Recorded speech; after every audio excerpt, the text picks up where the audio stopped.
Action! Ta-da! Do we have audio? Yay. Yes, we do. Okay. But can they hear me? Because that's what's Yes. important. Oh, okay, good. His dry wit and dad jokes and charm. Right. I forgot to grab a Tribble for this episode. Yeah. Yeah. Oops. Welcome they back, didn't guys. forget. There are a lot of troubles in their world. What are you laughing at? Oh, if you hear a pig sound, it's because we bought Precious a pig toy. Oh. And when she You didn't buy a micro pig then? yeah, when she bites it, it makes a oinking sound. She loves it. It's her second one. She destroyed the first one, so we got a replacement one. Dogs do that. Precious pig. Anyway, good episode to have Precious playing with a little fuzzy pink ball because, Tribbles. Yeah. We're here for the second short that they've released now, 2 in a week, and It's crazy. it's like no new track for a while, and then all of a sudden, boom, boom, boom. We were expecting like, wow. 1 a month until Picard released, and they were like, "Oh yeah, we're releasing it sooner than we thought because we're trying to rush it out." Because I think they're gonna. Now I've said that I think they want to have Picard out sooner to get money because All Access they're probably hemorrhaging money because they keep making but not releasing, and then they want to get Discovery out as well after that. So if Picard's until June, then Discovery can't be until the end of the year. So I'm bet they want to get things like out sooner rather than later, just for income wise. Mm-hmm. So they're like, shit, we'll release 2 shorts in a week and then 2 in 1 day. It's like, wow, you still let time working on them for 6 months possibly, and then, I mean, we're not complaining. That's awesome. It's just an interesting. It tells you some like internal marketing things. Yeah. But 2 super chats to start. I mean, Marvin R puts in €5.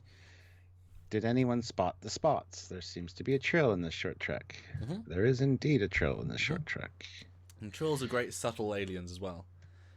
Like, this is more makeup for the actress, but it's just a nice bit of the universe. If it was never mind. I was gonna say, wasn't it in TNG where they first meet the trill and they look totally different and they're like, "How do you work? What is a trill?" Yes.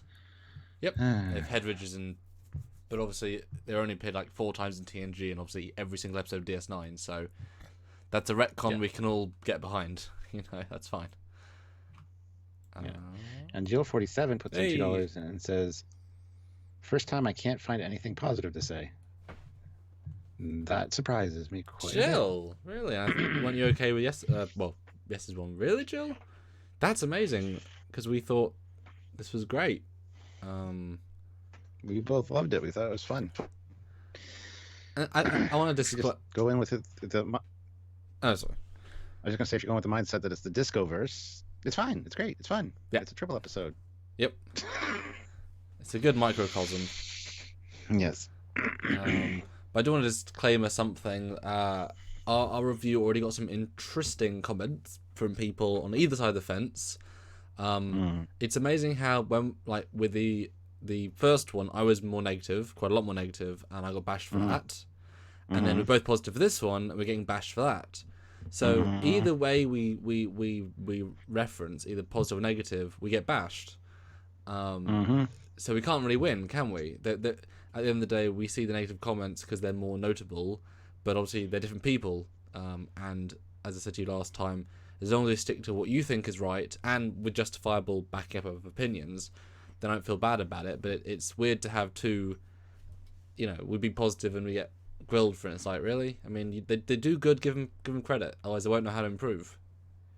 Like, how do they improve it? They don't know what's good. That's obviously perspective, who thinks what. But I think me and you tend to be on the same page, and we're a very different sort of Trek fan. And so, if we're both on the same page, it's probably a sign that it's good Trek. Yeah, it's enjoyable to watch anyway. So, yeah. I don't know what to say, guys. Yeah, I just wanted to put that out right at the start. I haven't read any of the comments, obviously, for the other one, because I just don't care.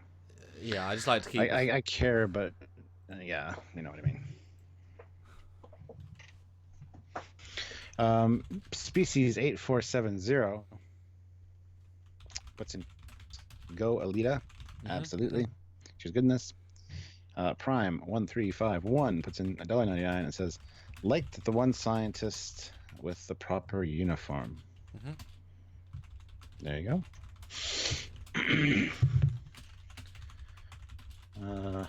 Jill says, I'm not bashing you. Never. No. Never is in capitals, so she's yelling. So.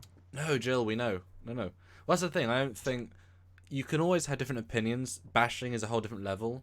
You say, I don't like because, or Trey, because I don't agree with your opinion. That's not bashing. I rarely bash anything. Even when I say something's not canon, it's more just a factual, oops. It's not a bash, It's just a statement, But, oh well. Ah, well. And Ryan K says, I'll watch this for a laugh, and the captain, but not a fan of the origin for Tribbles. Or the origin. Yeah, we'll talk about that. And in fact, I did some more research after the fact, and it's probably going to lose a little bit of marks, because it does kind of stray away from canon even more than I thought. But that's okay. And Brian Kenderson says, no need to try and win, guys. We just want honesty. Great job. And it's just toxic fans, Trek kills. Star Wars has them, Doctor Who has them, and I'm sure Star Trek has them. Yeah, but toxic fans that say we love Discovery and toxic fans say we hate I don't know, it's just people who have opinions. I hate the word toxic fans because we're all fans. Mm-hmm. I don't want to devalue anyone. It's just the internet makes you different. It's like you always had people that in conventions would go a bit too over the top, but now they can do it with that anonymity and not realizing what their comments might mean. Yeah. Yes, and we've never met anybody that's said, I hate what you do. You're awful for liking this in person. Well, the one guy that almost did, I was like, so what do you hate? And he's like, well, I just don't agree with you. Idea. It's like, yeah, but what do you hate? Oh, nothing. And he walks away. And it's like, yeah, exactly. It's not us. It's just you disagree with some of our opinions. That's not us, is it? Yeah, exactly. Right, so I'm going to start sharing. You read those just so Jeff Jacobs is here. $2. Tribble commercial was priceless. # make Jeff pay. There you go. We got 87 people watching. Everybody hit like. Let's get to 50 likes to make Jeff pay. So hit the like button and make sure you're subscribed. Jarzia puts in $5 Canadian. Just realized that Jadzia, assuming she entered at 18, would graduate from the academy the year before TNG started. I think just symbiotes were secret. I mean, it's a possibility. It could be something that the Trill didn't really share, because not all the Trills have a symbiote. Most don't. So I don't know. Yeah. You think it would be something that would have been, if in order to join the Federation and Starfleet, you probably should know about the species and that they're, have symbiotic relationship with these. Anyway, just saying. But three comments I want to hit. Miss Pac-Man said, toxic fans, what about the soulless minions of orthodoxy? I mean, without canon, things fall apart. Do you see how Endgame works? It's because they built up a canon. You see why DC doesn't work? They've rebooted 3 times. It's like, yeah, there's reasons for that. Ryan K, it's funny how she lost her ship within a week to an idiot. Oops. 2 weeks. 2 weeks. And the short so horrible, butchered the Tribbles 100%. I'm not toxic, this episode just straight up sucked. I'd like to know why. I can't see that. Don't know.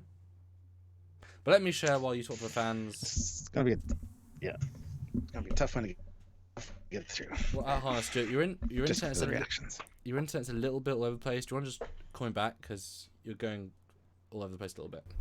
There you go. Sorry, guys. Because my internet's fine. We're streaming it absolutely fine. Let's see if that fixed it there. Because it says we're streaming in the green, so I don't know. Crystal clear high def on my end. Okay, well, I'll let you talk to the fans. Okay. Okay, see you in a minute. All right. All right, guys. You know the drill.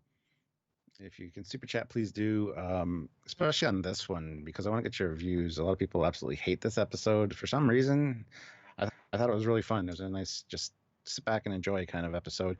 If you got to ignore some of the canon, as you have to do with all Discovery that we've learned. So, like I said, this is the Discovery verse. It's like the JJ verse. It's its own thing. Just don't go in comparing it to Prime Star Trek, and you'll absolutely love it. I think. I mean, I I really respect Canon. You guys know that. But this is one that I really enjoyed, and I want to watch again. I've actually watched it a few times today because I thought it was great. It's got a lot of nice elements to it, and you can't just say it's awful just because you hate everything about it, because you can't hate everything about it. There's a lot of cool stuff in this that, even if you hate the main storyline and those kind of beats, there's a lot of I think are fantastic. So, but anyway, we're going to talk about those. Let you know our opinion, whether you agree with us or not. That's your issue. But anyway, 95 people here. Everybody hit like. Make sure to also check out the links in the description. You can send us a PayPal donation. You can donate over on trekyards.com. You can super chat. It's the easiest way to do it, especially when in this format with the live, because we get to interact with you guys and people get to see what you say and all that. And yeah, other ways to support us as well by, like I said, checking out those links, getting the Teesprings Trekyard stuff, or just sharing the video, liking the video. It all helps. So there you go. And he'll be back in just a second after he finishes sharing this around, which I'm sure will bring in other people that'll just say that we're idiots for liking it or enjoying it. I was surprised actually that we both actually liked it. I was watching it going, this is kind of enjoyable. I like this. Left me in a positive mood. And I talked to Samuel, and I thought he'd have a lot of issues with it. And of course, with the Tribble canon, there is a little bit of issue there, obviously, that we talked about. But I was actually surprised that he liked it as much as he did. So there you go. Oh, that poor woman in that room full of tribbles. Ha ha ha ha ha ha. Yes. I see there's an archer in this. Yes, that's one of the best things about this episode. Just because someone is an explorer does not mean they are automatically vegetarian or vegan. Where would that come from? I see no conflict between eating meat and exploring the galaxy for new life. Yeah, neither do I. That's just the silliest thing I've ever heard. What is the actor we're known for, Archer or Bob's Burgers? I'd say Archer. Anyone know where they hide short treks on All Access? I don't know the seasons 1 and 2. It should be there. It should say Star Trek Short Treks. This was the Star Trek comedy that I've been waiting for, says William, so he likes it. That's good. Martin Devon says, have I missed much? You have not. Sam was just sharing it now, and then once he's done, we'll start talking about the episode. How do you explain this? He was an idiot. Yeah, it's a great way for that to end. I've never watched Archer. Oh man, missing out.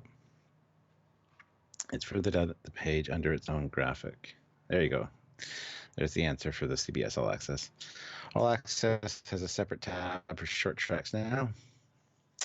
Is it on Netflix yet or out of the States? Sorry if that's already been said. I don't know. We have it on Crave TV here, so. Hello. Hello. Hello, Moto. Hello, Moto.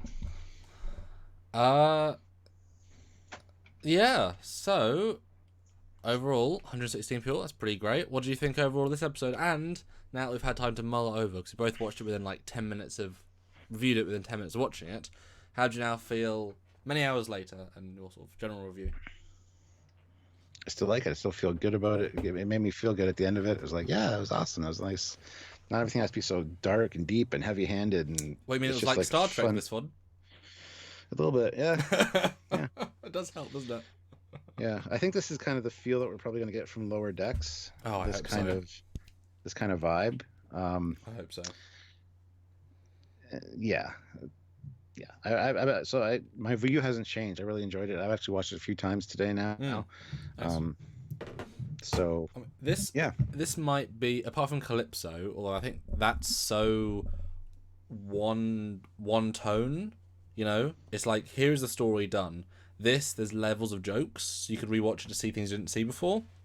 This is the most rewatchable bit of Discovery overall, except the Mud episode. I think the Mud episode is more rewatchable because it's time loopy. That's so fun, but this is shorter. So I still like it. I have very, Rian opinions are interesting. I would love to know what you guys think, because obviously when we film, we're in a bubble. That's why it's kind of fun to see what you guys think. But I thoroughly enjoyed it. But you got to reach a point where the canoniness, the problems with it. Sometimes, well, that's what I said to you before. I'd rather have a really good quality show if they're going to do a reboot. You know what I mean? Like, at least make it good so I can enjoy it. You just say, okay, ignoring the visuals, ignoring the canon problems, it's still good. Because then in 5 years, people will say, it was a good show, we just don't include it as part of the Trek timeline. Like, people retcon it in 5 or 10 years because it clearly doesn't fit. But the stories can still be good. So I'd rather have these good stories. It's like Enterprise Season 1 was ultra vanilla. At least it was canon, but it's not exactly great, is it? You know? Yeah. You know. But I really enjoyed it. And, you know, maybe I'm just a sucker for... You give me a few space shots actually nice. You give me some uniforms properly. And you give me some well-written dialogue and I'm yours. Maybe. Maybe. And that had all of this. It had all the elements of a good episode of Trek in a short, small bundle. And I didn't...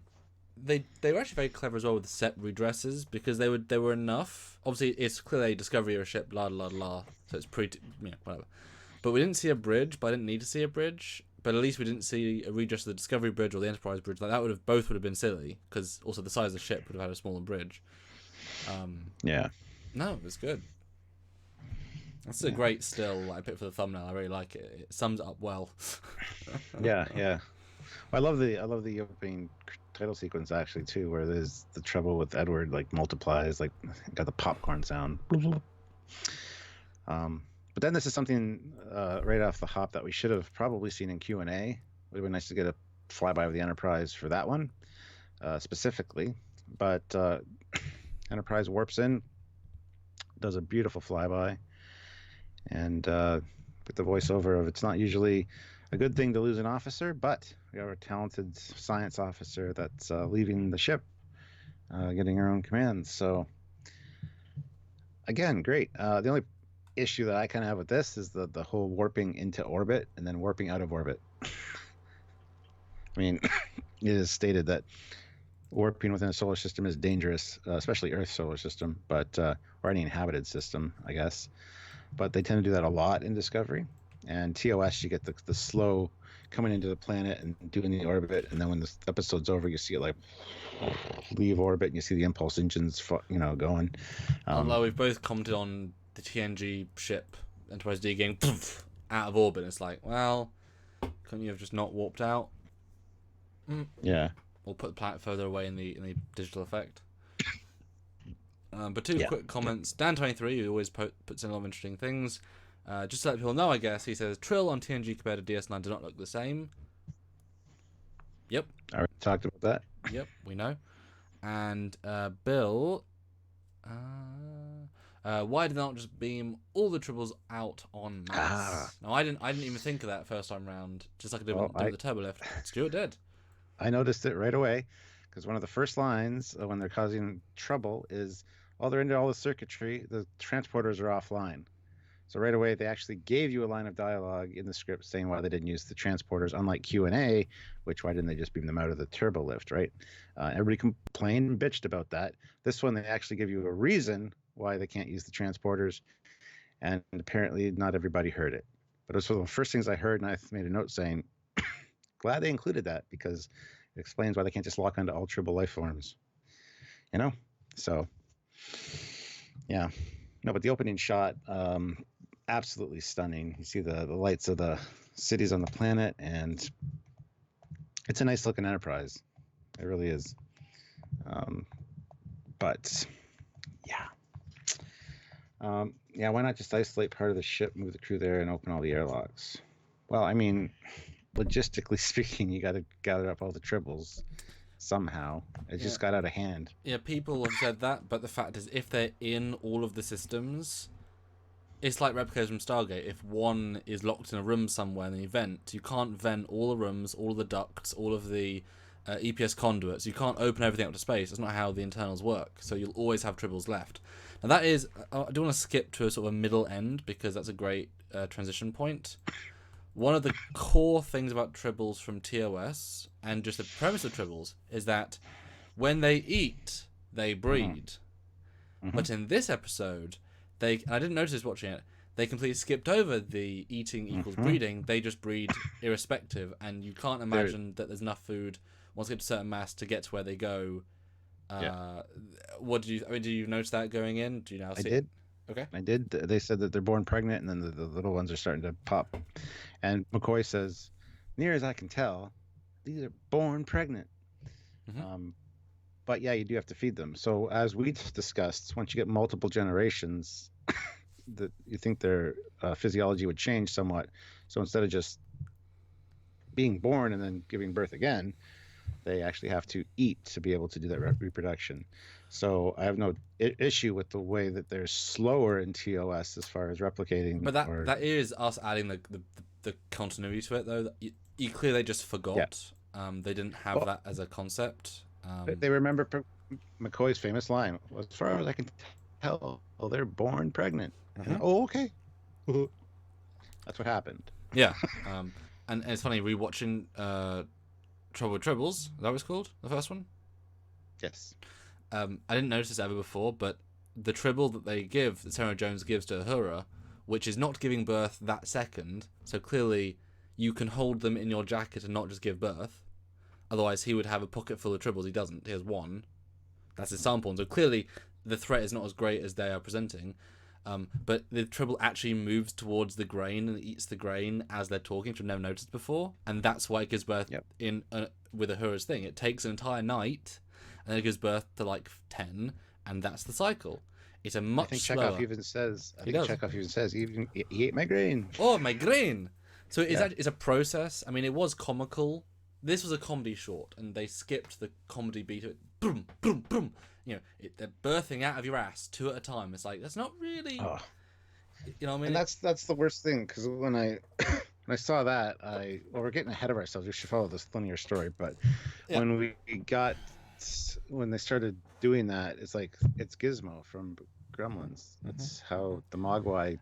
They pop off and they make the same sound effect. It's like, no, please stop. Don't do that. And that's the problem with the comedy short, because if you take that literally to the canon, you're saying Tribbles can just shoot out babies within 5.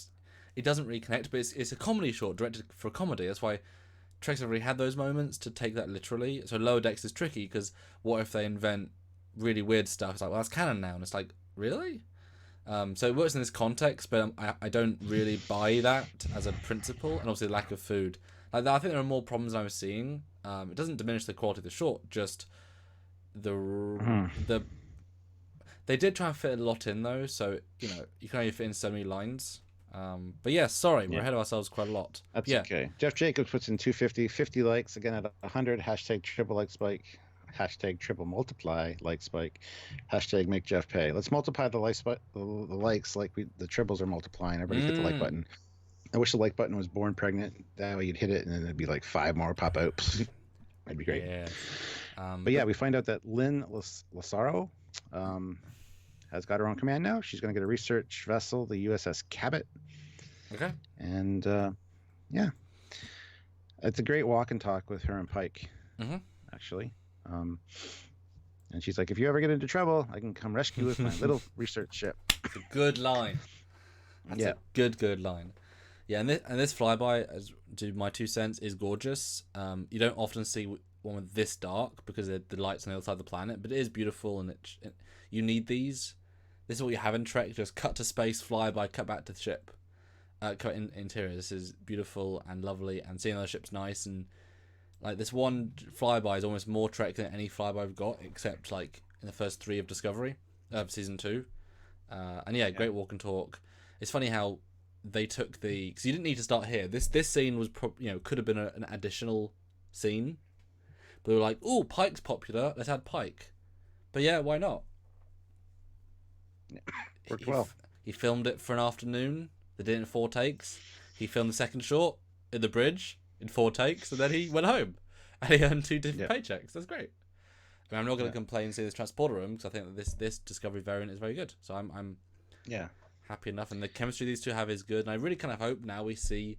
I know we can't though. I guess this woman is worth seeing again as a captain, because she had a good level of control, yet not science. Although she never came across as smart as I think Pike was letting on. She never techno babbled.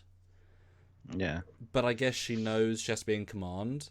Like Janeway came from a science background, but she never really did as much technobabble as she should have or could have because she went to the command mindset. Mm-hmm. So I think there's a transition there, but a good captain. Jarzia puts in $5 Canadian. My only problem is Tribble's breeding without consuming biomass. I just have got the crew into shuttles and decompress every deck, suffocate them. Oh, that's a different way of doing it. Yeah. But Pike goes on to say here, a civilization, Starfleet is sending you to help a civilization on the brink of starvation at the edge of Klingon space, and Starfleet wants you to intervene on their behalf. That's like a very prestigious job for her, so they have a lot of faith in her without the Klingons ever knowing. I don't understand that. I don't either. Like, they can scan you that far away. Because remember, in Discovery, you can scan across the quadrant a cloaked ship. So, of course, they're going to be able to scan whatever's there. Like, they're going to know where the Enterprise is. Just seemed like an odd question or a comment because it doesn't connect. Why would they care? They're a starving planet. Yeah. But, well, and her response is, sounds like a fun challenge. And then she says, any advice from a salty old captain? And this is where the trailer line comes in. Don't show any weakness or they'll eat you alive. Talking about the crew members. We called that for sure. And then he says, you're going to find out that not everybody is on your level. Implying that she's smarter than a lot of the people. And she's like, yeah, you're right. Some of them might be better than me. And he's kind of like, it was good. It was a good back and forth between the two. I thought it was really well written and just fun to watch. So I have no problem with this scene at all. And the transporter room does look kind of cool. I just wish the transporter console was on the other side. For some reason, it just feels like it's on the wrong side there. Yeah. But there are multiple transporter rooms, so maybe the one across the hall has it on the other side. Who knows? Yeah. And this is one of those things where you can tell it's not the same Enterprise because the room is twice as big, everything's in the wrong position. But I appreciate they've locked off some of the walls. Like, I didn't even notice you didn't get a sort of wide shot in the other shot, and it does feel a lot smaller, a lot more. Like, if this had been the Shinjo, we'd be like, oh, cool. And Michael Anderson says, my bigger issue with these new short treks is why the hell are they wearing supposedly new uniforms several years earlier? Well, we kind of concluded that this came after Discovery, after he's back on Enterprise. And why was that again, Samuel? Because it makes sense. Because his hair color is darker, for one. He's not as grey, even though he filmed them probably around the same time. Because the other ship is wearing the uniforms, which implies it's after, because then they're being disseminated. Klingon border. We haven't seen the Klingons in decades, and yet... So this would have to have been years and years ago, which means the uniforms would be also years and years old, and they didn't know about Klingons. So it just makes sense. To us. They probably have it, it's just around the Cage era. But anyway. I hope not. Well, they gave a star date, I think, at the beginning. Oh, they did, didn't they? Oh, I didn't write down. See, I feel like I've got to go back and listen to that now, because we're making assumptions there, but that she did give a start date. Okay, hold on. Let me actually load that. Because that's a good point. Not that the start date's always linked, but... Okay. That's what he says. Log. Stardate 1421.9. 1421.9. Stardate 1421.9. And then let's see when Discovery. See, look at those. Live on screen. I really gave them benefit of the doubt. I hope they didn't screw this over. I really hope.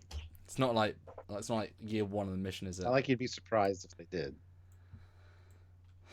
What? It's not like you'd be surprised if they did mess it up. No, but they had everything to lose to win. Okay, last episode. Okay, good. Did you find it first, or am I telling you now for the first time? You're telling it for the first time. Okay, final episode of Discovery is 1201.7. This is 1421.9. Be still my beating heart. It's 200 somethings later. Whatever the hell that means. The first episode of Discovery Season 2 was 1025, so it was basically almost a year later. And maybe that's why everyone has uniforms, because now they're finally in circulation, because now, the war's over. They're like, oh look, we're 6 years behind people. The uniforms are new. Shit. We'll give them out right now. Okay, see, again, benefit the doubt, didn't I? This one is smarter. It's a smarter script. So there you go. Now we know why it's after, because it is actually So after. it's post-discovery. So there you go. Yeah.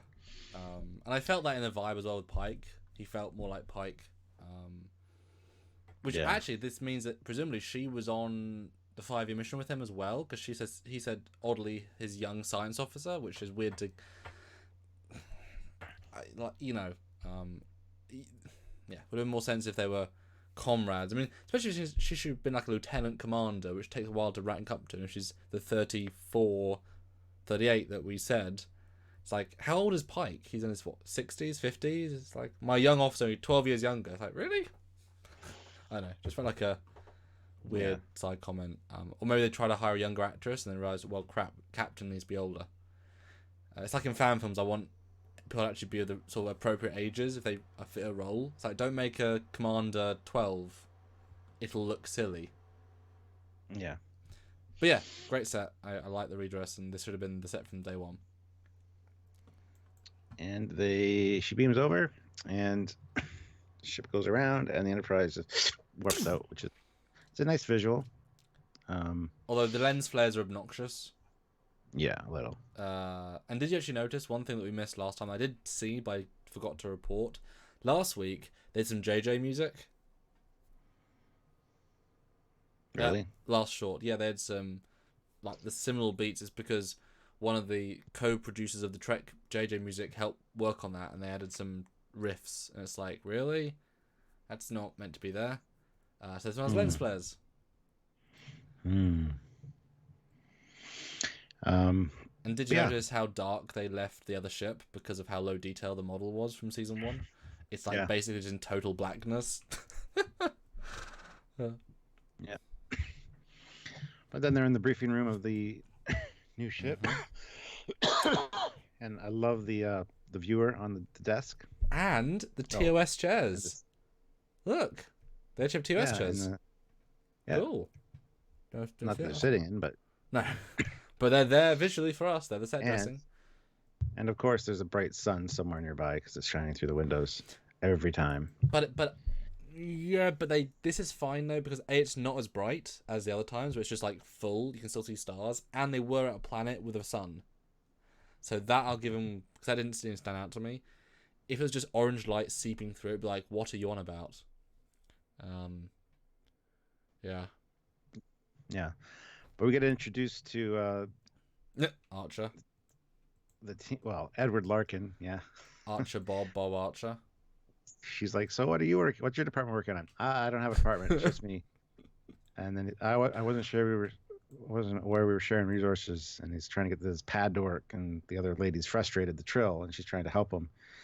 And he's like, it's broken. No, it's broken. She fixed it. It was broken. I just love his comedic beats because I just picture Archer or Bob from Bob's Burgers. It's funny. I half agree with that. I think he did add a different level to performance though. Like, you don't see his face in most things. I legitimately think he wasn't playing either Bob or Archer. I liked his slight. Yeah. I do know what you're saying, but I think he did a good job not being them. He had his own physical comedy, and his lack of expression is full expression. But his voice is so unique that when I hear it, I just think of Archer. And it's definitely a good an Arby's commercial, because he's in Arby's commercials now. No, this is a fun scene. Because I like the idea that the ship is here. They haven't really got a plan yet to help this planet, which is having a massive food crisis. And they're asking, each of the other's department, what can we do with the weather? Maybe we can change the weather pattern to make the whatever, or the soil, or the crops. And like I said, what are you doing? Oh, it's just me. Everyone's like, because he's a weirdo. We find out that the native planet of the Tribbles is Iosha Geminar 4. Yes. And they're actually called Tribolosis geminosus. That's their scientific name. Which I don't mind. Commonly referred to as Tribbles. No. I don't mind that. And then he's like, they're basically all meat, like a scallop. When you shave them, they're like blood red. He's thinking they could be used as a food source for the Clatians. So I love his lack of caring. It's so clinically sciencey. Because it's true. I mean, we obviously eat meat, and in fact, we were watching the TOS episode where Kirk finds him in the Replomat. He's a chicken sandwich and coffee, so he's eating chicken and a sandwich. So meat is still eaten. And I mean, what is there a difference between a creature versus a creature? I mean, obviously, I appreciate it goes straight to the captain saying, "Yeah, but are they alive?" And he's like, "Well, I mean, I don't know. They haven't got a face." She's like, "No. But I mean, are they sentient?" Yeah. Are they intelligent? Well, they don't have a face. They're very slow moving, so they'd be easy to hunt. Yeah. I love that. But we find out too that they breed very slowly. Very slowly. He's working on speeding up the reproduction cycles. So and he's very kind of blush about it. It's like, "Oh, I'll just modify it." And she's like, "Yes, but do they think?" And he's like, "Well, I mean, I could just engineer brain dead. I can genetically manipulate the DNA to make them all brain damaged." And she's basically like, "Oh, no, just mate, stop. You're doing all the wrong answers here. I'd rather deal with, the weather. Let's not genetically modify an alien race we're nothing about and then colonize it on our planet and then let it breed and be eaten. It's fluffy. Let's not." Love it. Invasive species much. Yeah. I like how she says, and her terminology too. Let's just put a pin in that, and move you over to climatology. Oh, I love it. Well, I'm a protein specialist, so. Which is true. And then she's like, just love his reaction to it. It's so good. And then she's like, "You are, but we're scientists here. Therefore, we like to learn new things. So go learn new things." He's like, love it. It's how I'd write a scene, not word for word, obviously, but like. There's a really nice action response that's realistic. More like an Archer sketch where it follows in a logical way. Whereas things like the last episode with the Toeft, I didn't feel like it followed a logical format. It was just jumping between things. This was very organic. And I like the Archer character a lot.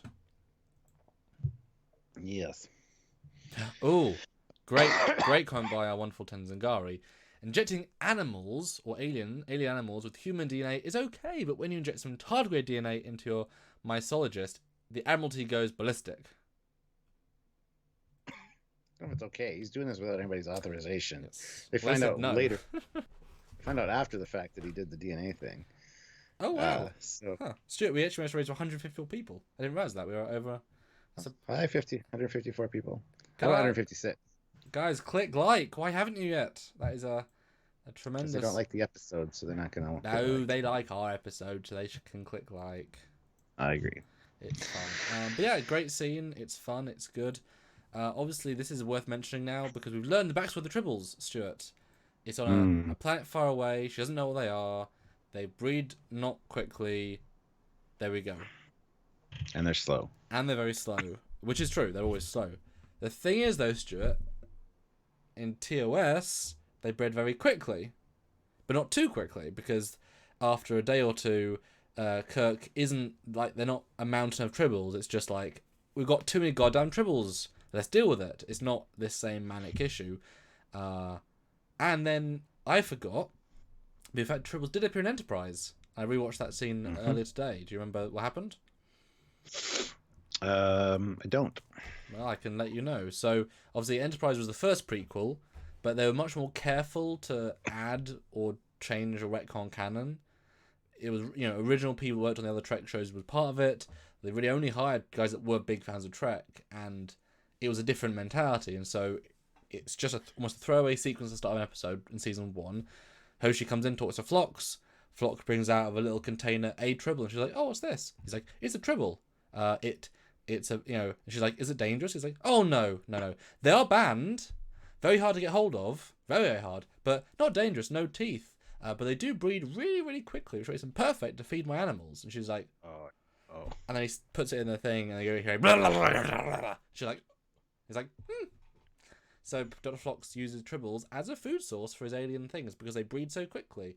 And they're known on multiple planets. So 100 years earlier in the canon, Tribbles did breed quickly. They were known across the galaxy and banned from travelling across the galaxy, which is exactly the opposite to how Discovery canon represents. So this is one of those things where Discovery did fail, unfortunately, to look at the previous canon and respect it. Good call. call out. I appreciate that. Well, I didn't notice it. I didn't remember that. It's such a throwaway moment, and it's season 1 of Enterprise, and like episode 5. Because TOS is one thing, it's after it, but they existed and were used. Phlox was in medical. Phlox used them in his own ship. He'd probably use them when he worked to staff at medical. He'd probably, you know what I mean. So my only thought there is that maybe they sterilized the Tribbles a lot in between the 100 years, like a species did, and then they became dormant, like slow again, and then Archer remade them fast. But that's like really forcing logic just so Discovery can have a joke. Don't say Archer. Say Edward, because everybody thinks you're talking about Captain Archer. Sorry. Thank you. Bob. It's like Bob. Bob. No, but you know what I mean. Like that is just breaking canon 100%. And like I say, you can force it in, but why? Yeah. Hold on. Turn off my video. It looks a little choppy on your end. My guess is the Phlox is fast as Edward's slow. Maybe.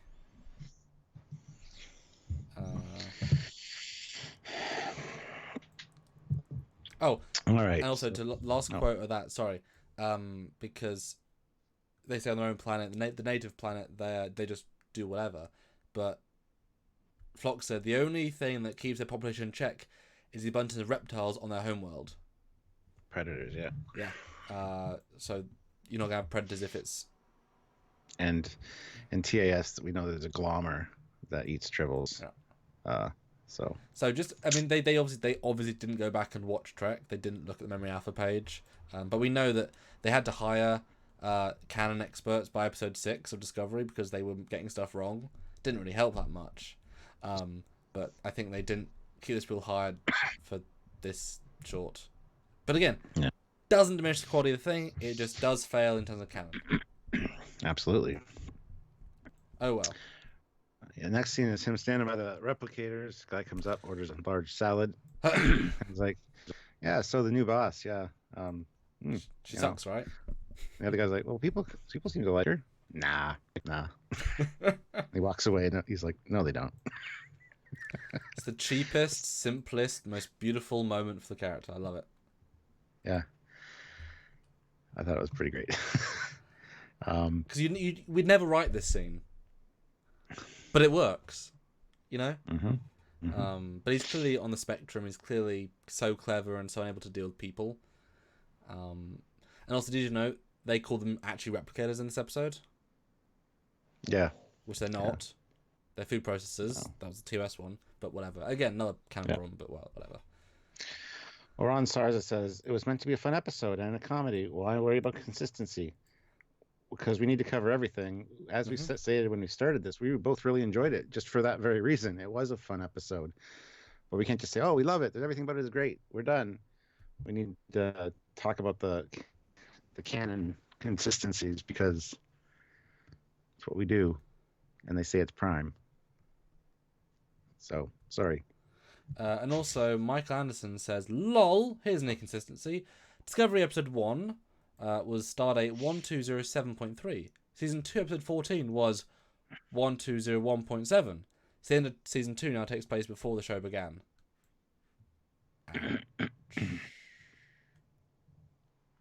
Awkward. Oh, goodness. We said before, just hire us. Like, we would help a lot. Yeah. But this thing doesn't rise above anything done because they would bring us something. We go, this is 90% wrong. Well, the joke is that's what Mike Okuda did. We've heard those stories of Mike's given a script and he's like, yes, but actually the Impulse doesn't do that, and they're like, oh, sorry, we'll rewrite it, and then it goes on the show and it's fine. It's like you need a guy that has a bit more control to be able to say no.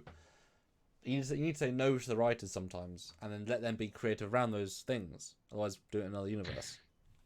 And Jeff Jacobs says that Ron Sarna was talking about the fans. He knows what your job is. Okay, as long as you're not talking about us. What? We need the comment I just said about him, the one I read saying that why worry about consistency? It's just a fun episode. Ah, yes, for them.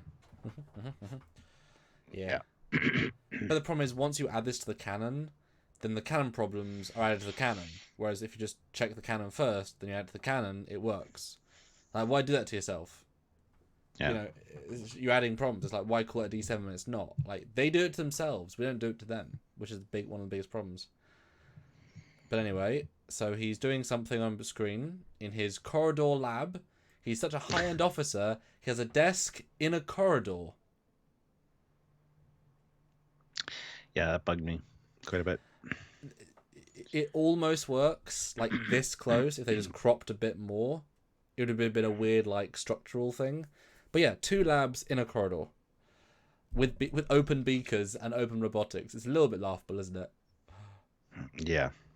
And what do you think of his bib, which has a black com badge for some reason? I guess he's in section 31 for these few seconds.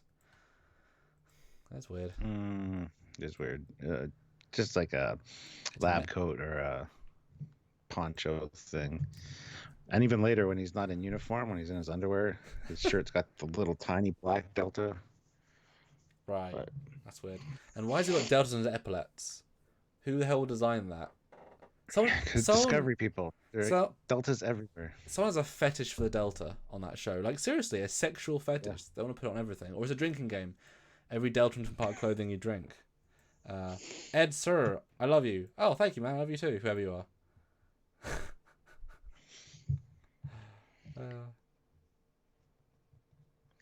Yeah. So anyway, she's the captain's talking to this other lady, and kind of laughing and joking in the background. And he's like, "Ugh."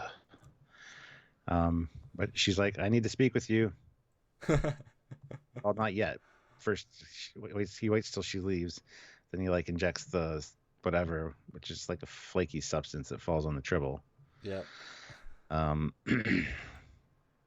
But yeah, then they're in her office, ready room. Let me mention for a second, I like these scenes a lot. The fun context of, so happens to have the captain behind him. He's like, why does she like her, not me? I'm the genius here, for God's sake. I love his sort of sly sliding onto the desk, sliding off the desk. It's like, yeah, everyone can see you, mate. You're in a corridor, you're opening the corridor, everyone can see you, and you're on security cameras. Like, you're not secret here. But yeah, into the office because he's been called to the new principal's office, and it's not a good meeting. No. She starts out by saying, so my commanding officer received a number of anonymous messages saying that I'm... She's like, oh, what did they say? That I'm bad at my job and should be replaced immediately, and that I'm dumb. He's like, oh no, but they're anonymous. I mean, what do you think? Do you think you're bad at your job and dumb? Yeah. What is this? Clive Void, though, puts in $5. It got me to care about the characters straight away. Yeah. Absolutely. Good writing. That's true. That's true. No, seriously, this is a good commander and a good person. But yeah, this is a great scene. And she's like, I'm going to request that you have you transferred. This conversation is over. He's like, but it's not over. If I still continue to talk, then the conversation's ongoing. But it's over. No, it's over. No. Well, that would be really irresponsible for you to say the conversation's over. Well, it isn't. How would you got this far in your career with this attitude?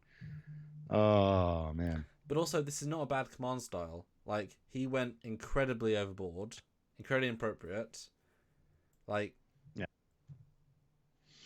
And I like how she said, I checked with your fellow officers, and they all agree that you're not the best. So they say. Well, she said they said you're talented, but they also said that this is something exactly what they would expect from you. Yep. So and since, as we know, in the TOS era, it takes about 3 weeks to get a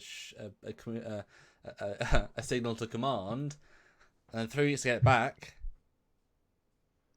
Well, 3 weeks is a bit much. It was 2 weeks. I remember specifically in TOS at one point. I'm sure it was a real-time hologram. How could you do an anonymous real-time hologram? No, I'm kidding. But it's a fun scene, and these two have a genuine chemistry.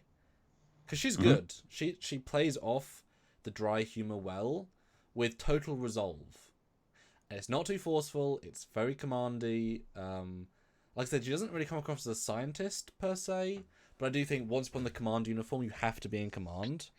So I absolutely get it. Like, I wonder what her direction was in these scenes. Like, how to play it. I'd love to have heard that conversation. Yeah.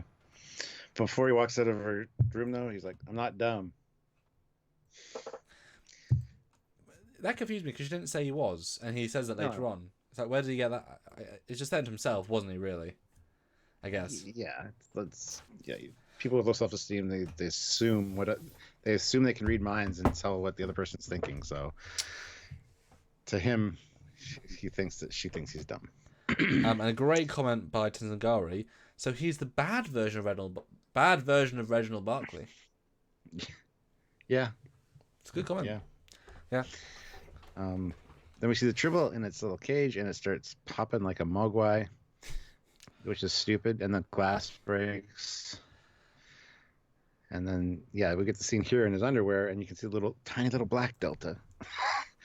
But Section 31, I guess. There's been a lab breach.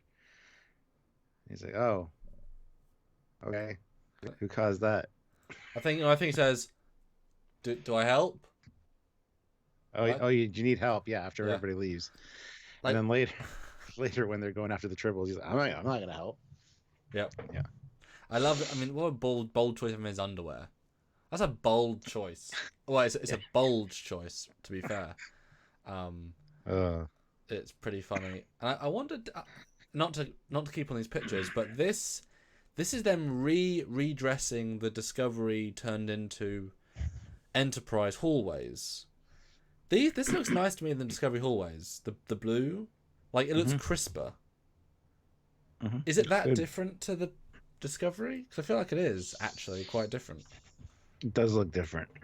I don't know why. I'd have to compare side by side, but it's not as dark. Yeah. That's the one thing. But yeah, I think it looks good. Looks better for sure. Which I didn't notice the first time around. And Leighton puts in $5. Thank you.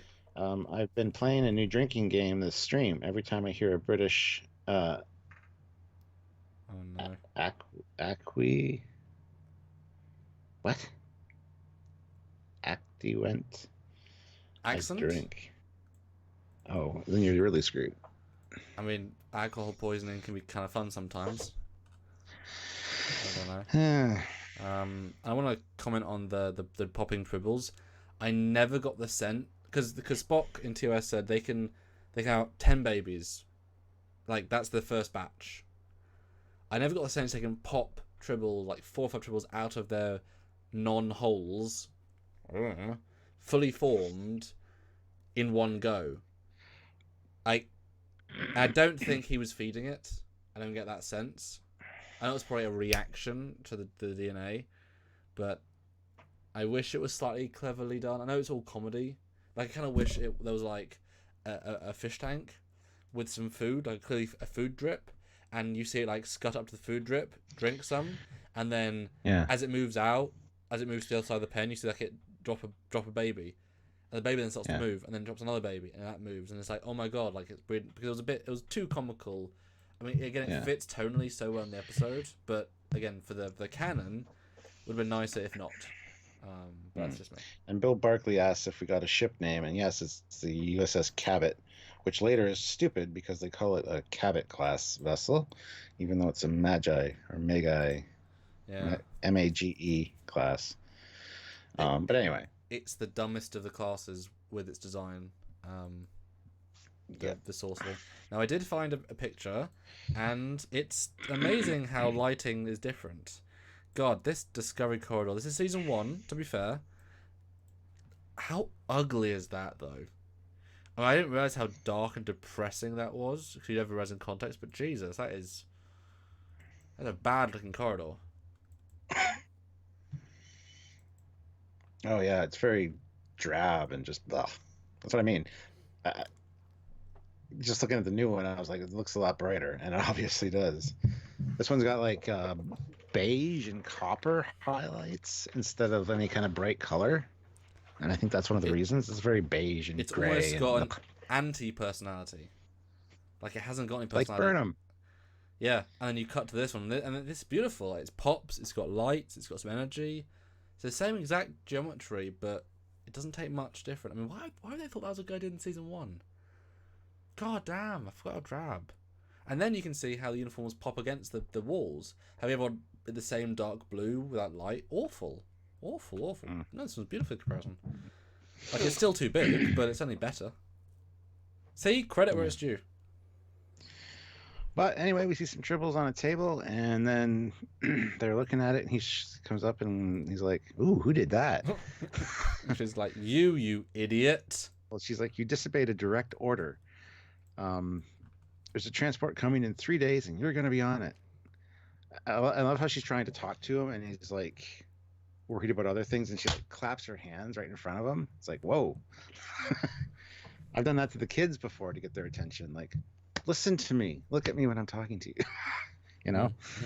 Thought it was a little out of place for a commanding officer, but considering how he acts, I mean, it was fine.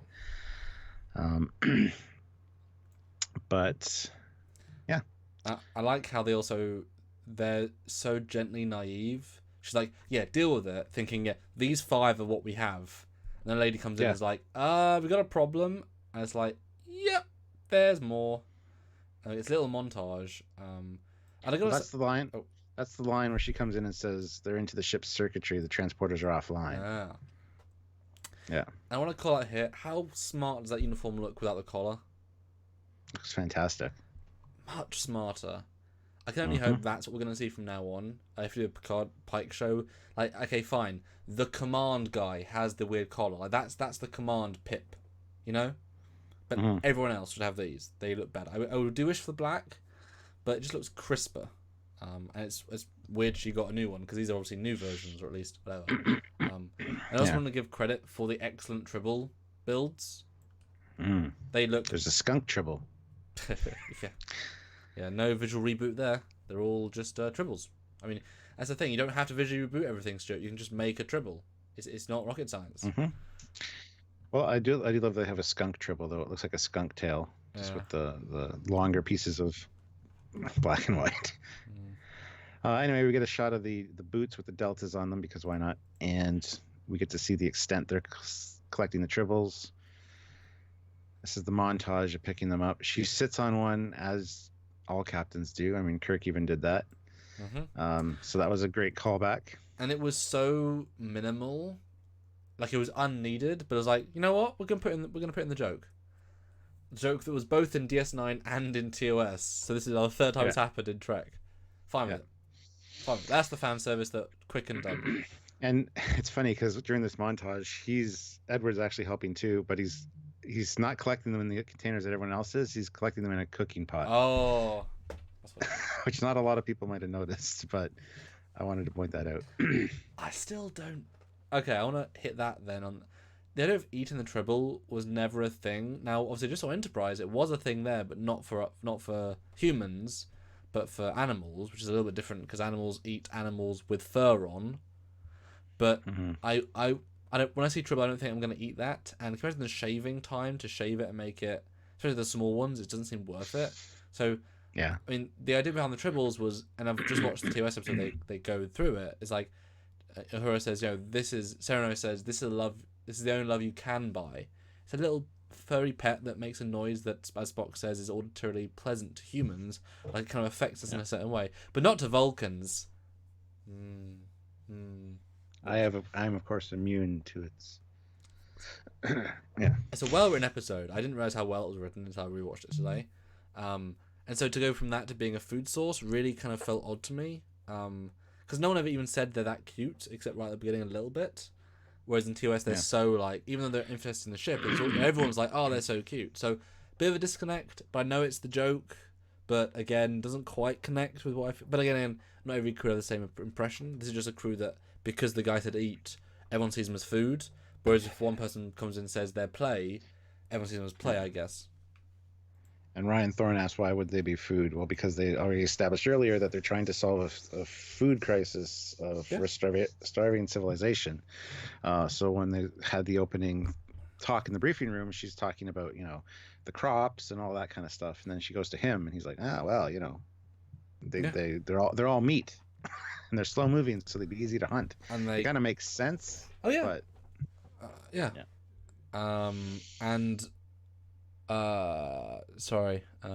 Stephen Lau says, eating the Tribble shows how totally off Edward was into the mad scientist vibe. Very true. Very, very true. I just unexpected. I think wasn't expecting that. And Ron, sorry enough, falls into the trap. Pike did say he'll eat you alive. He was more worried about the Tribbles. No, he wasn't. He didn't even know there were Tribbles on board. No, he was talking about the crew in general. As a, don't let the crew eat you alive. Ha ha ha ha. You'll do fine. Yeah. Yeah. Frost UK puts in £5. Thank you. For his next trick, Edwards injects Tribble with Khan's blood, and instead of making squeaks, they all make miscellaneous Cumberbatch sounds. Penguin. But yeah, you see them all scattered throughout the hallway. Another interesting comment. Sorry about Tenzingari. Are the Tribbles supposedly to be eating something the civilian can't eat, or would they be eating them to the food supply, essentially being ranched? Because that's true. If they come in, eat the food, yes, they'll breed, but I mean, I don't know how much they need to eat to breed. Apparently nothing, but whatever.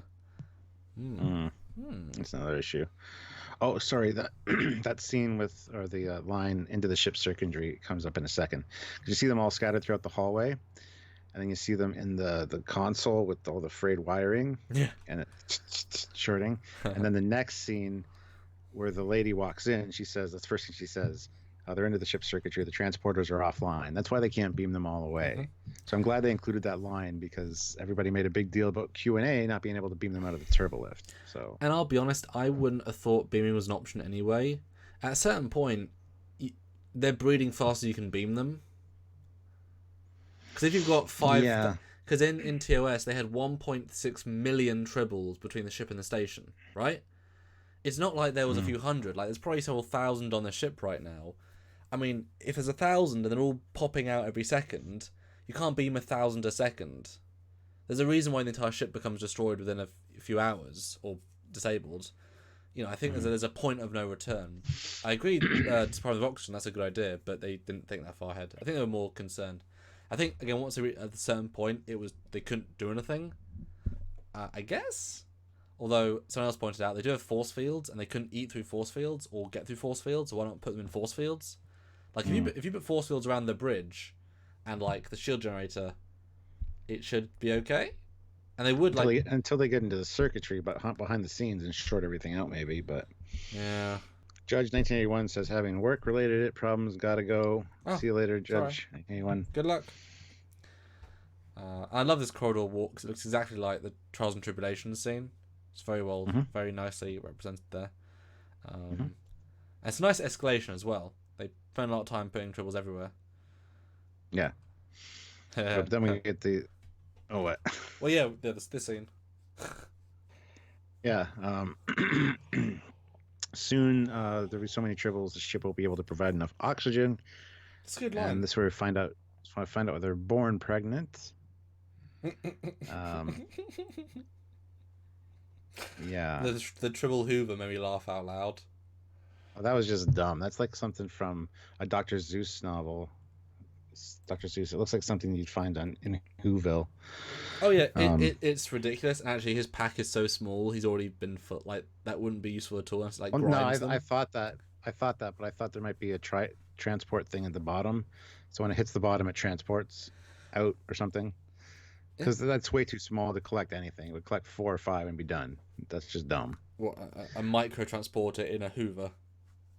Or just a lock-on container, so that it's easy to lock on for the transporter pad. Well, that's a good idea. I mean, it's also dumb because that's like, this is pre-TOS. That really shouldn't be a thing, a Hoover transporter. But post Picard, that's a stupid fun idea. I mean, why would you Hoover to bag? Just Hoover beam. Jay Donaldson says it's just an incinerator. Yeah. And did you know... Vaporizes the trash. This shot annoyed me in the sense that half of them were in the new uniforms, half were in the old Discovery command variants. Yeah. But it is literally like spot the stragglers that still have the collar. It's kind of like more that don't. So I'm hoping that's an implication of things to come, because most don't. Like, 2 of them do.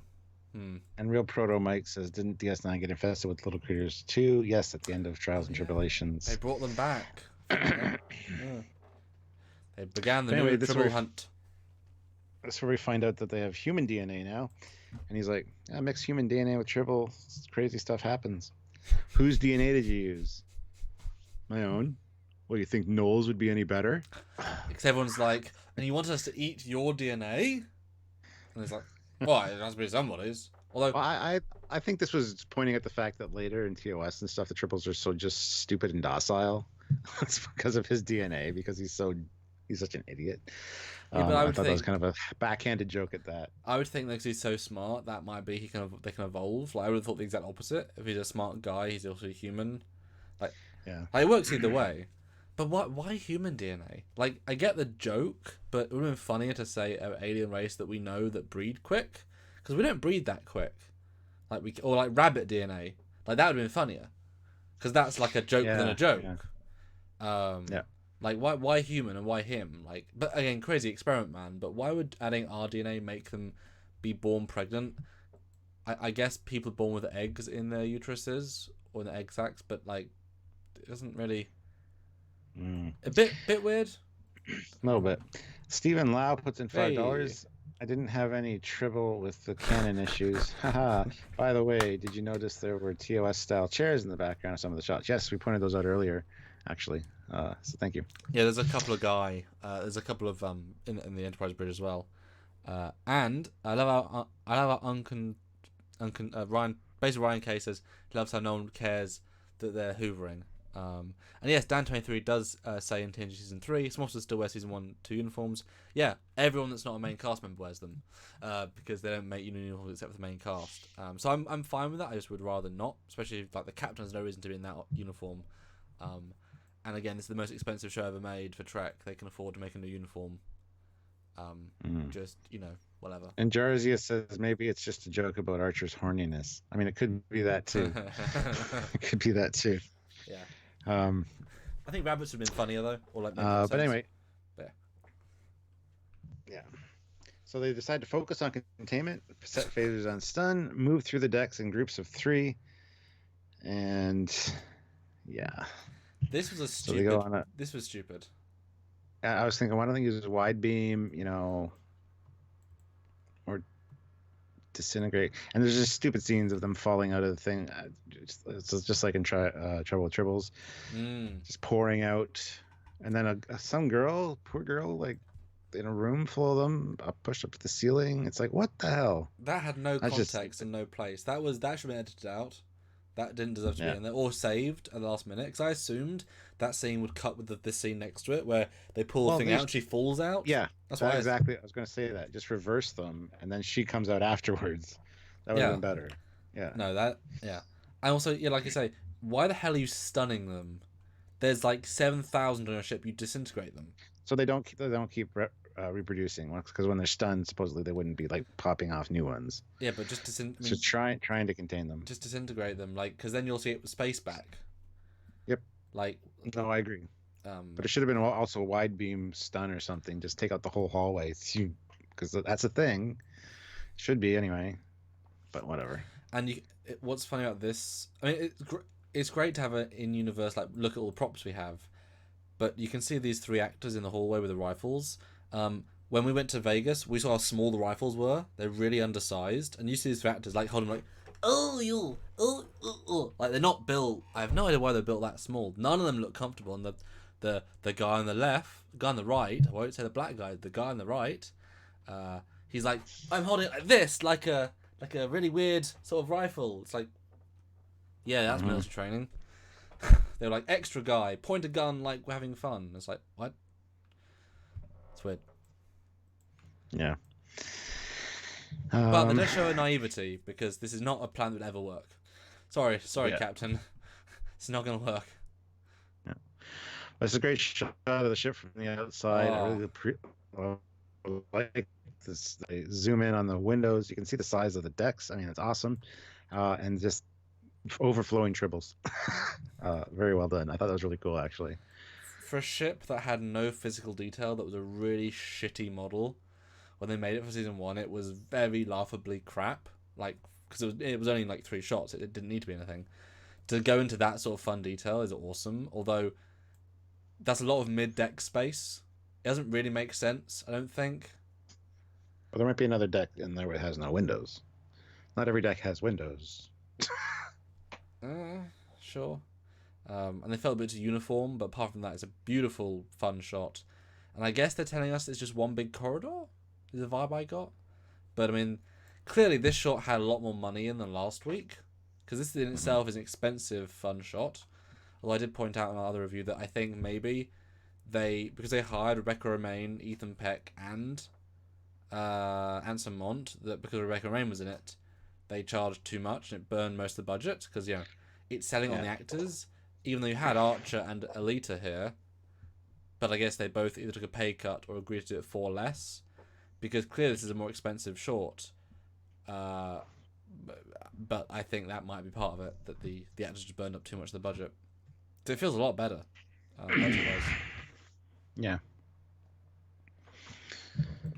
But anyway, then we get a warning, pressure overload, and then that gets covered up. And you just see people scrambling. They're going into a different section. It doesn't seem like much of a threat yet, so I don't know why everybody's scrambling, but... Well, you'll see in a minute. It comes up. The build, I know, there's a little bit of a disconnect to have the payoff. It has a build. Because, like I said, just have the shields, the interior shield, I can't remember what they're called. Force fields, there you go. Bill Barkley, they already have that ship in Eaglemoss, so... Yeah, I have one already, I think. The Magi class. Maggie class. Yeah. I think I'd probably put it away somewhere, but I already have one, I think. Yeah, I think... I don't know if I one. got one of those. Well, I bought them all, so... I got them all. Really, Atlas? Favorite design from Discovery? Really, Atlas? That's weird.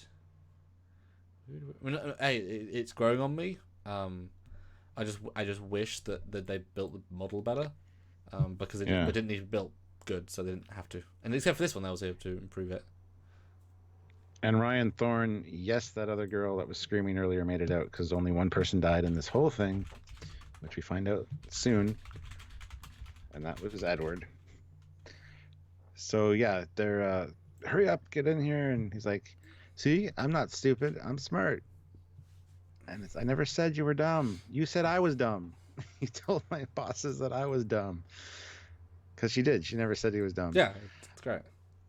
And then he gets inundated with this tidal wave of tribbles, and she throws up a force field.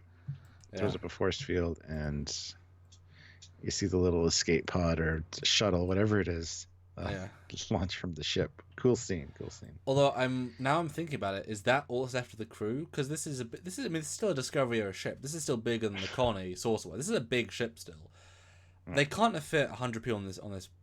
I mean, there's probably escape pods launching that they didn't show or something. Okay. Who knows? Okay. Yeah, that's the problem with the limited budget. But this is a fun sequence. I really don't wish he died. That was a big. Yeah. But hey, if there's enough interest, they might give him a prequel series: The Adventures of Edward Archer Burgers. Tezengari says, "How many crew were lost?" Again, for the last time in a minute. One, Edward died. They actually make a point of that. Oh yeah, but one crew member was lost. They state one crew member was lost. But the girl's like, ah! So she just, because they said popping, I guess she was rescued, but we didn't see it. So just a weird Maybe she was in the sonic shower. She was washing her Tribble in the sonic shower, and it just washing her it's Tribble. Exactly. It's much like you went there. I didn't. It's much like the Gizmo, the Mogwai from Gremlins. Once you get them wet, they multiply even faster. So maybe that's what happened. Who knows? Can I get a super chat? But she survived. Joke, please? Only one person died. One person died. I really want I want a super chat for that joke, because I thought that was a good joke. It was a good joke. I thought of it as I said it, and then I thought, nope, he won't even notice, and I'll keep going. And no, you screwed that up. 100. I prefer shaved Tribbles, which we were talking about earlier. Clams. You preferred a nice washable clam. Yes. 181 people watching. 94 likes only, which is ludicrous. Half the likes? No. Click the like button. I want to see 100 likes before I finish this sentence. So I'm going to keep talking. I I know we're not at 100 with 180 people. That's a great. That's a I know lot a of lot. people. I'm really happy you guys are here, though. I know a lot of people disagree with us about liking this episode, but come on, I'm not talking about the episode. You're liking this, us talking about it. You know what I mean? And while I think the CG in the scene stands out a bit, and I don't like, I never got that the Tribbles would work like this, even at a critical mass. They're too slow. It feels too like a zombie wave. But how else are you meant to represent a wave of Tribbles? You know, I don't know how you would. I think they're just multiplying so fast underneath there that it's just like. Yeah, possibly, but it does look a bit weird. But I like his, I'm a genius. I did this. This is amazing. And then gets. But the thing is, he's not getting eaten, so he's just gonna die of, like, suffocation of pressure. And yeah, she vumps away. Beautiful shot. Zooming up to the bridge window. Really good. I don't think that's a bridge window. It's just a window. I mean, you know Discovery. I mean, either it hasn't got a bridge window at all. It's not. Or... It's not a bridge window. Why would there be 3? And it's the size of a couple basketball. Have you seen the Kelvin? It's not a bridge Kelvin window. has 3 windows, the size of basketball courts, and this is older than Discovery. So it's not a bridge window. The bridge window's on the next level up. It looks like. But anyway, that's another story. Yeah, it's not a bridge window. No, I hope so. I hope not too. But you can see there's no window above it. I mean, there is the bridge window. There's no bridge window. Yeah, but you can see the bridge module at the top. Well, yeah, but you know how recessed things are. I mean, this is a small. They might be thinking that, Stuart. I'm just trying to. Otherwise, hey, this might be the first ship not to have a bridge window for Discovery Trek. That'd be great. Yay! We got a joke super chat.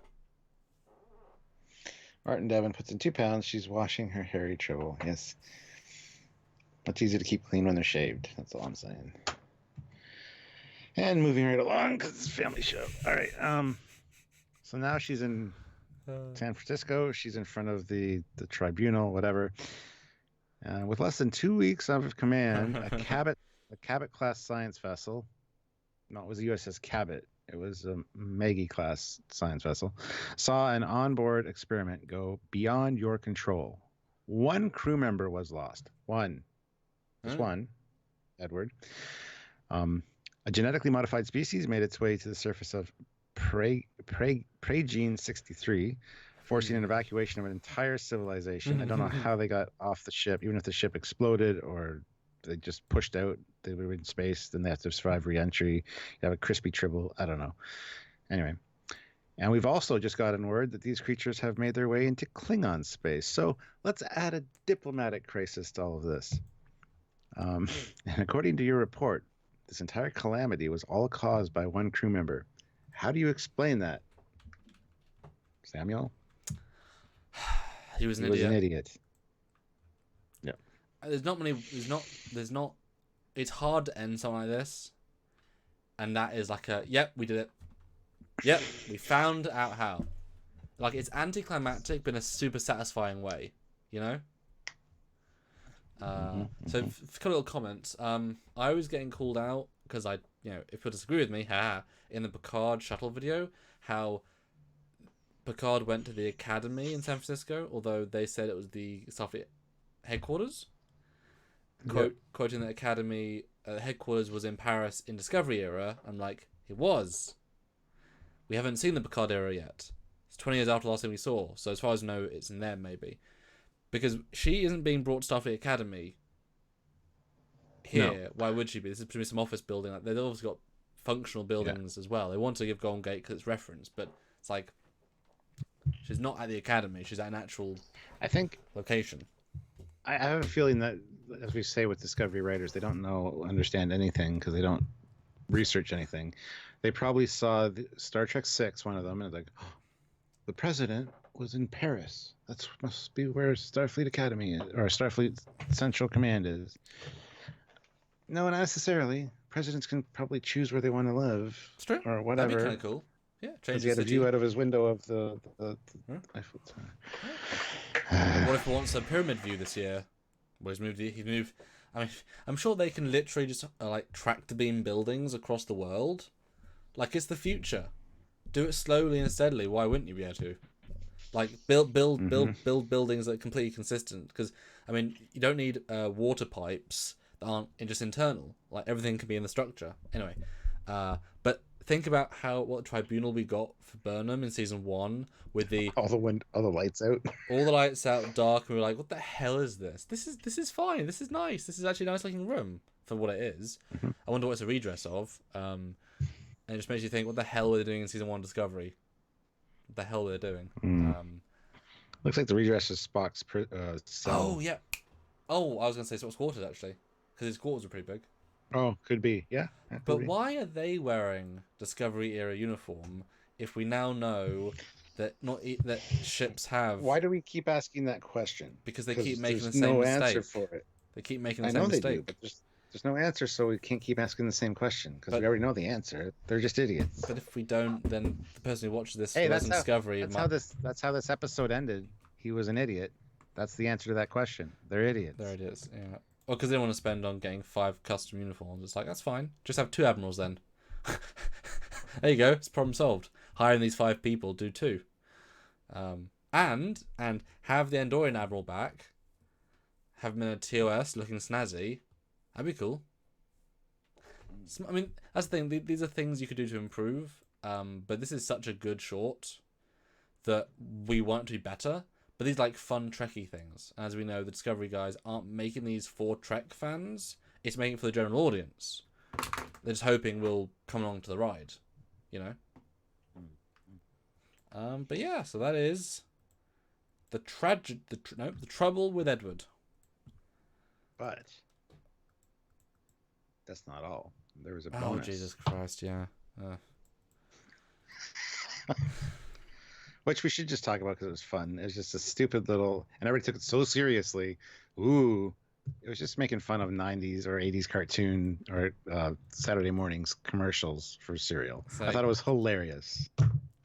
So give us the brief then. Don't know why everybody gets their shit in a twist.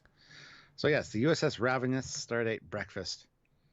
And Tribble's cereal, the self-replicating cereal, so you can never find the bottom of the box. Even though there's a prize at the bottom of the box, but you'll never get there. Just stupid beyond stupid. And guys, I didn't even write any notes for this because it was just I was laughing. And guys, this isn't canon. Just saying. Well, people are going to call it out as no.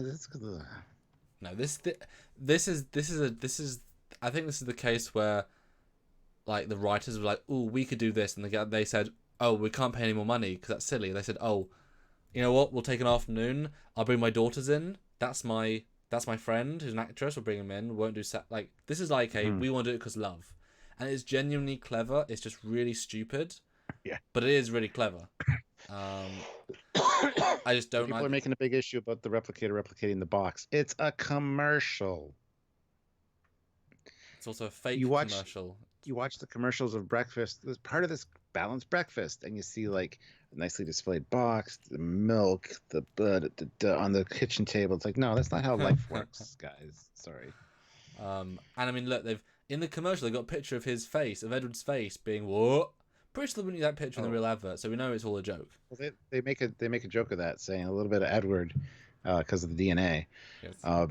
But it's multi-nutrient and all this, approved by the Federation Food and Drug Administration. And then turn off the safeties on your replicator, and you see all the tribbles on the replicator screen. You know, the Tribble's original flavor. And then you got Harry Berry.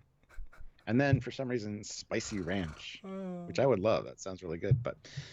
And the box starts on fire. Fur may prevent choking hazard. It's just you shave cereal with Edward brand Tribble razor, included Tribble cereal box, salon playset sold separately. And then you get the little mascots who said, "We're pregnant." With flavor. I think they should have said it. We were impregnated with flavor, not pregnant, but we're pregnant, and then they boop boop boop with flavor. It's so crazy. And that was just it's a typical 80s commercial. It's freaking hilarious. Good job, guys. A really fun comment, Robert Hayes, the classic Robert Hayes, says, "They can't be bothered to give the admirals the correct uniform, but have no problem making the kids one." Well, it's probably a Halloween costume or something. But it is quicker, obviously, with the kid. It is fun, but don't take it seriously. This is like it's a spoof. It's a spoof of a spoof. It's a spoof of a spoof. But yeah, definitely fun. I'm so glad though that was. Remember, I said that my worst part about the trailer was the "ooh yummy." It tickles. It tickles. It's garbage, but in this context, it's funny garbage. Therefore, It funny. is. It works just fine. Jeff Jacobs puts in $5 and says, "Absolutely loved this. Hilarious. We must have a sense of humor about this. Great addition, in my opinion." I totally agree, Jeff. I didn't even see it the first 2 times I watched it because once the credits turned on, I just turned it off. And then I'm like, "What? There's a post-credit scene," and I went and watched it, and I was like, "That's funny." I showed Sylvia as soon as she got home just this part. She hasn't even seen the whole episode yet, but she thought it was great. And Judge 1981 is back. I guess his work issues are fixed. He puts in $10. I thought this was funny. Never watched Discovery, but this was great. But the whole episode or just the commercial? Yeah, it is really, really fun. Anna J says, "I have an idea. If the guy had a black badge, maybe he was insane Section 31. And because he was Section 31, they erased records of the incident, so Kirk and Spock never knew what they really were." That's really stretching, man. That's really stretching. Yeah. There's some stretches you gotta do. Yeah. You gotta do. But yeah, so now, having gone through it... They're going to come up with real... Team MRHS says, "Watch them come out with a real cereal called that." They'll just be like little corn pops. I guarantee you they'll do it. Or at least you'll be able to buy the boxes at conventions, the empty Tribble boxes. Let's sell more merch. So that's it, guys. This is something you expect to see on Orville for sure. But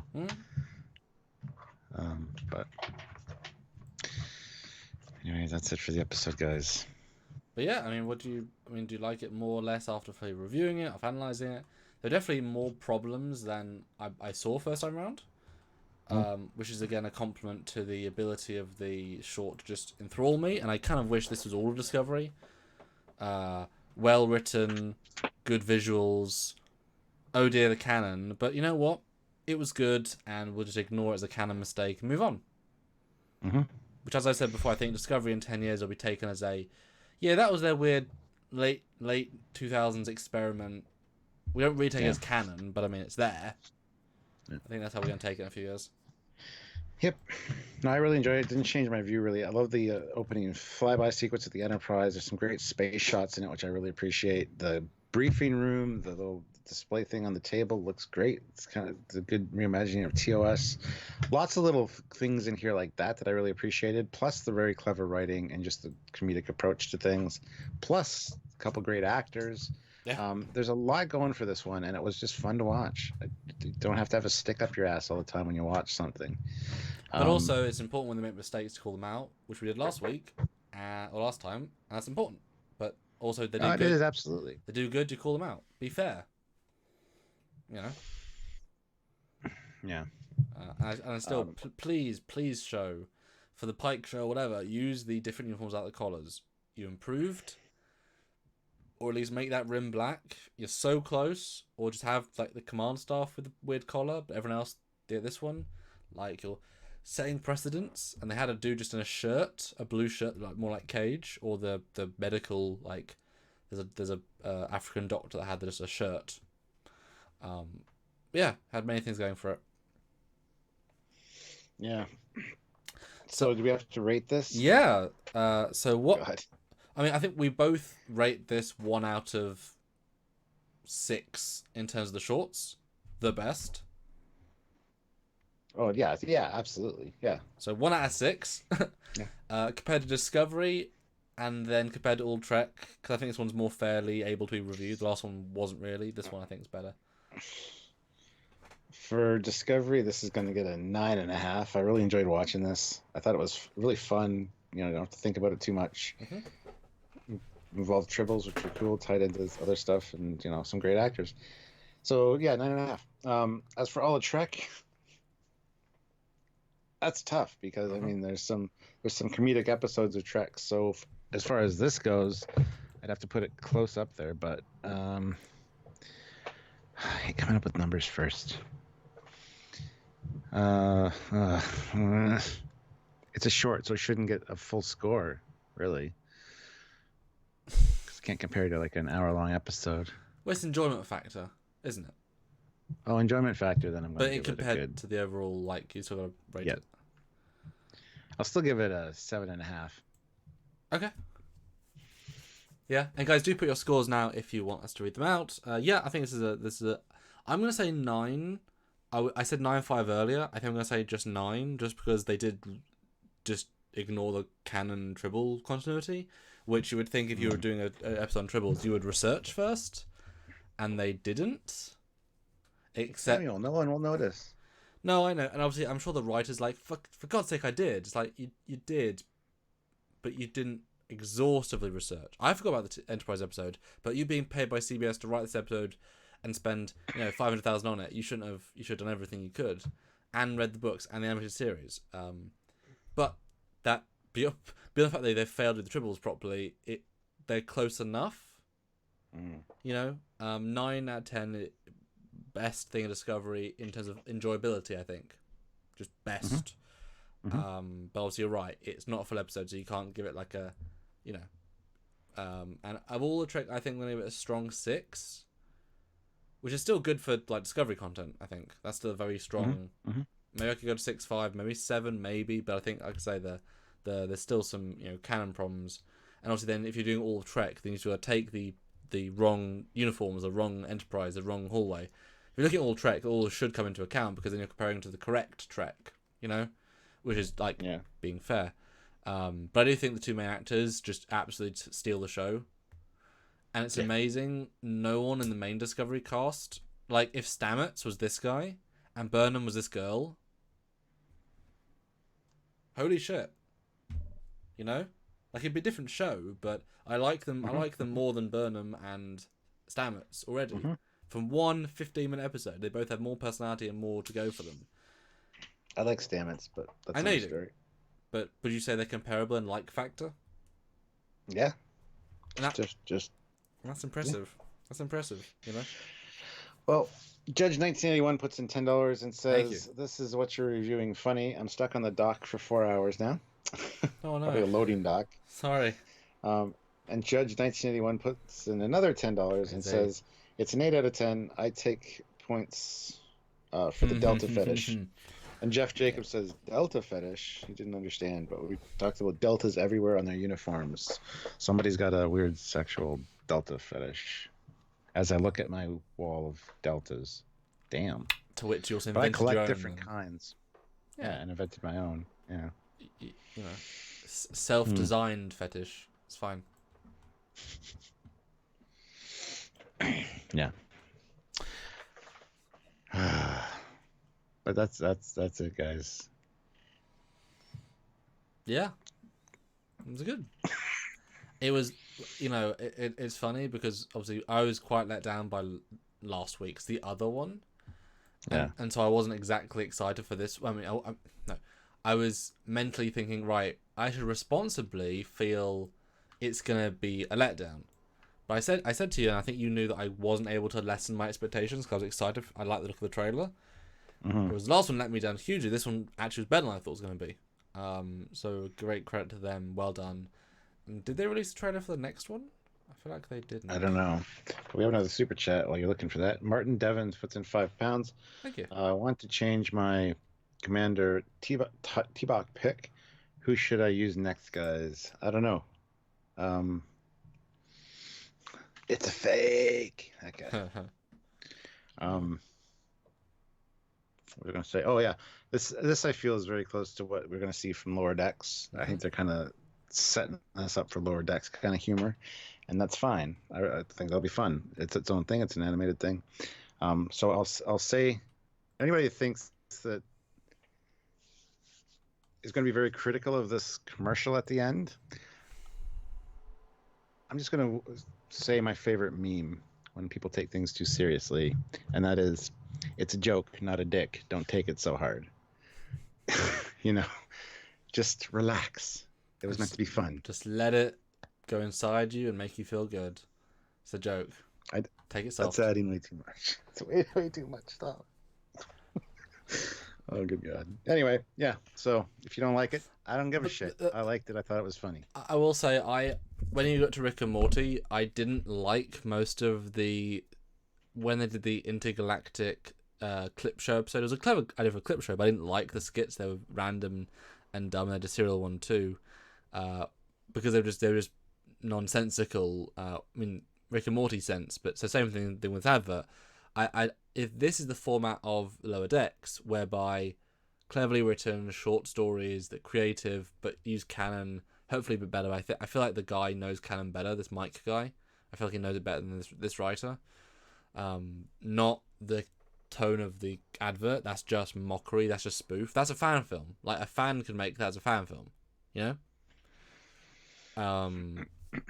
But it certainly shows you that a fun comedy that's self-aware can work. Having Archer yelling, I'm the cleverest guy in the world, while a wall of tribbles absorbs him. You know what I mean? That's pretty special, you know. Yeah. But yeah. Judge 1981 puts in $2. Next pick, Romulan Data. There you go. There you go, Martin. Yeah. Judge 1981 solved your dilemma. Yeah. Awesome, guys. I think that's done for tonight. You guys have super chatted your way to success. Thank you so much. We have done a whole week of back-to-back lives, which has been great, plus all the extra bonus goodies for you guys this week. So hopefully you enjoyed it. And it's been a trial and tribulation. But it's been no tribble at all. Yeah, sure. Let's go with that. And just so you guys know what we have released this week, if you want to go back and watch, because only 4 days ago, since Sunday, it being Friday, so that's 5 days, 5 and a bit days, we've released a first reaction with me on the Picard trailer, our full breakdown, the short one, our full Discovery short breakdown, our full live breakdown shot by shot, a look at Data being a dream as a video, a little review of the Galaxy class hologram comparing it to the Canon hologram, Denise Crosby panel on Film Comic Con as a bonus. Then we did a full review of the Discovery trailer, bit by bit. We looked at the new old Picard Romulan era ship. We looked at the Q&A, both a short review and the full live review. We looked at the phaser rifle from Picard. We looked at the shuttle from Picard. We did a 5th anniversary drunk live stream, which is 3.5 hours long, almost 4. We looked at the TNG uniforms in Picard. We did a review of a short one, which is glowing, and this live. And we've got 2 more videos coming out tomorrow, 2 the next day, and something on Monday. And you forgot one. You forgot the London Comic Con Captain's Log, which you guys should check out. Yes, sorry. That's okay. So yeah, lots of content this week. So hopefully you guys enjoy it, and you're welcome. Yeah, because a lot of people have been saying thanks for all the great content. So we appreciate the thank you. So it's been a real every hour of every day sort of situation, but I do think they were enjoyed. Mm-hmm. Oh, also there are tribbles in Star Trek 3 in the bar. Yep. Huh. Yep. They can be handled responsibly, and they might be neutered or something. Who knows? Well, neutered's fun, but yeah, weird. Yeah. But anyway, guys, thank you for watching. I'm tired. I'm gonna go do something else. Sounds good. All right, guys, have a great night. See you later. See you next week for more content. Bye.